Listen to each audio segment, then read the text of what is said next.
Think of the most successful looking person you know. The car, the clothes, the apartment with the view, the dinners that always seem to be happening. Now here's the uncomfortable question. How do you actually know they're rich? You don't. You know they look rich. And those are two completely different financial situations, often the exact opposite ones. Because the most successful looking person in the room is very often the most broke. They didn't get rich, they bought the costume. Here's how the trap is built. We're raised to believe that ambition shows, that if you're really winning, people should be able to see it. The upgrade, the reward, the "I've earned this." So the moment money comes in, the move that feels the most ambitious is to spend it on proof. And nobody warns you that proof is the single most expensive thing you can buy. Because every dollar you put into looking successful is a dollar that can never make you successful. You're not building wealth, you're renting a reputation. So let's name it the success costume. It's every purchase whose real job isn't to be useful to you, it's to be seen by someone else. The car that costs more than your rent, the watch that's secretly a payment plan, the apartment you took for the photos, not the life. And here's the mechanic underneath it, the one that quietly keeps almost everyone poor: lifestyle creep. You get the raise, and within about a month the new money is just gone, absorbed into a slightly nicer version of the exact same life. So you make twice what you made 5 years ago, and somehow you're just as broke. Only now you're broke more impressively, because looking rich and being rich are not the same goal. They are opposite strategies.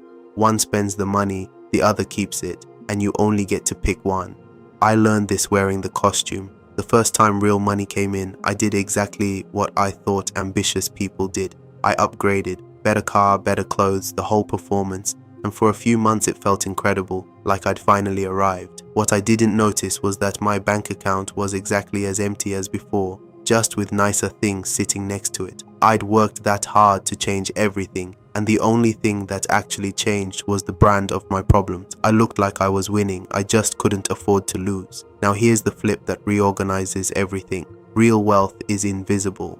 The money that's actually making you rich is the money you can't see, because it's busy working, it's invested, it's saved, it's sitting in an asset quietly compounding while you sleep. The moment money becomes visible, a car, a bag, a thing, it has stopped being wealth and turned into stuff.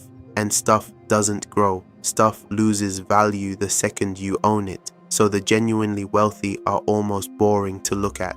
The calm guy in the 5-year-old car who happens to own the building you're standing in. They figured out the secret the costume hides. Every single time you resist the urge to show it, you get to keep it. And kept money is the only money that ever makes you free.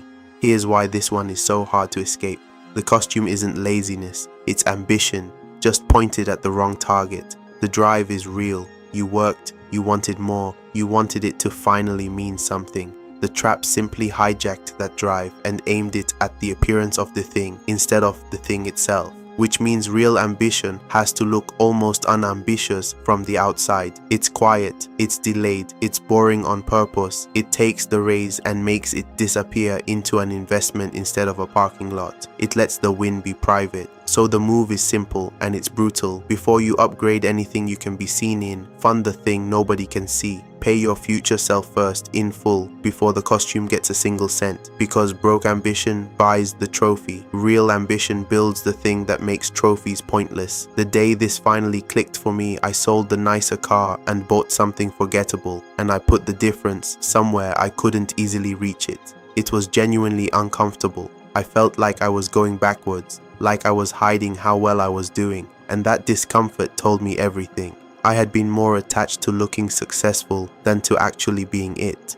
The first time I could drive past someone I wanted to impress and feel absolutely nothing, that was the first time I was building anything real. So here's the reframe to leave you with. The success costume is the most expensive outfit you will ever own, because you don't pay for it with money. You pay for it with the exact freedom it was pretending to give you. Looking rich is the tax you pay to stay poor. So take the costume off. Stop buying proof. Let your win be invisible, let it compound in the dark, and let people underestimate you all the way to the bank. The broke spend their ambition looking the part. The wealthy spend theirs becoming it. And if this landed, notice one thing. That urge to upgrade, to flex, to spend the second the money hits, that isn't a decision. It's a reflex. A fast, automatic yes you make before you've thought at all. Next time, we go after that reflex directly, why your very first reaction to almost anything is the one you should trust the least. I'll see you there.